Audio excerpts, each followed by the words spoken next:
Hey everybody, I'm Trevor Villet. I am a white trash atheist from Michigan.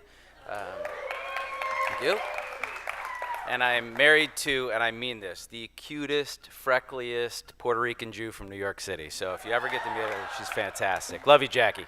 Anyway, I'm going to talk to you about Detroit, all right? So by raise of hands, who, if you haven't been from Detroit or lived in Detroit or Michigan, who's been to Detroit? And yeah, okay, not the airport, all right. And so then also count of hands, who went there because they wanted to? All right, 1, 2, none. Okay, so all right. So first of all, Detroit's a better city than you think, and a couple facts I wanted to give you. Like, first of all, it was once the 4th largest city in the U.S. So think about what you think about Chicago right now, and pretty much I think we all love Chicago. Detroit was Chicago in the 30s and 40s. That's pretty cool. I know you don't think of Detroit as Chicago right now. Anyway, so there's lots of other stuff, and it was the birthplace of techno, not just Motown, which is cool. So you've probably heard about the whole bankruptcy, and this is the largest municipal bankruptcy in the United States history and that sort of thing. All right, this is what Detroit looks like in large part, all right? I hate to say it because I love Detroit.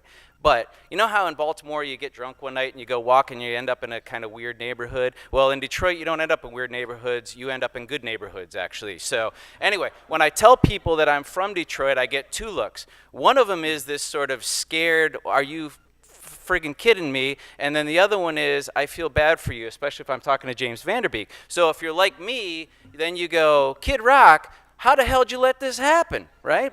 And you know what? Kid Rock, like him or not, has done more for Detroit than most people have, and so I like him. Nonetheless, he's not really from Detroit. He's from about 30 minutes outside of Detroit. That's me on the front of the horse. I, too, am not from Detroit. I was born like 5 minutes outside of Detroit, but I moved north 3 hours north. Notice that that's my brother behind me. He's 2 years older and smarter, but look who's driving the horse. So anyway, we know about the whole auto industry, and that sucks, and that can take down a city in large part. But I'm not ready to write Detroit off because of that. And hey, the auto industry's coming back. The whole thing can't kill Detroit, and something else is going on. So if you don't know this guy, by the way, very handsome, his name is Kwame Kilpatrick, and he was the mayor of Detroit for about 7 years, and I don't want to go into a lot of details, but people who had already been beat down in Detroit had Kwame Kilpatrick because he now is waiting to be thrown into prison for at least 25 counts of corruption and other things, including a stripper being killed in the mayor's mansion. So, all right, so what is it going to take to fix Detroit?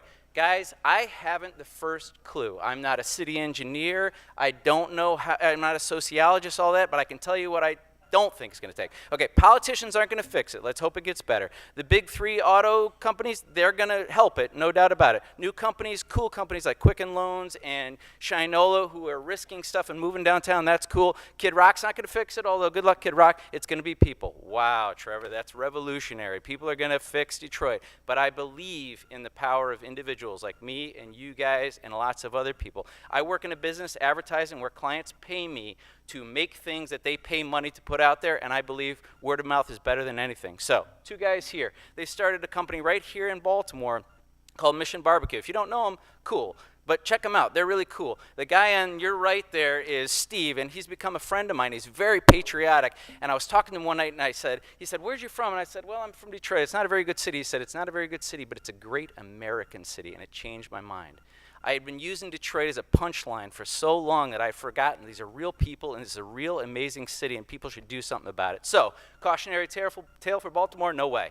Baltimore is not going to be the next Detroit. Look at this. This is like Monaco compared to Detroit, all right?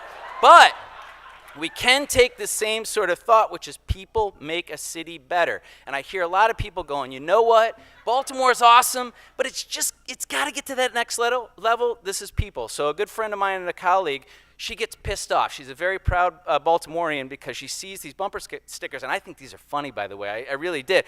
But she's like, I don't want people to do that. I want to be proud. I want them to stop talking about all the crap and do good stuff. So here's my solution, okay?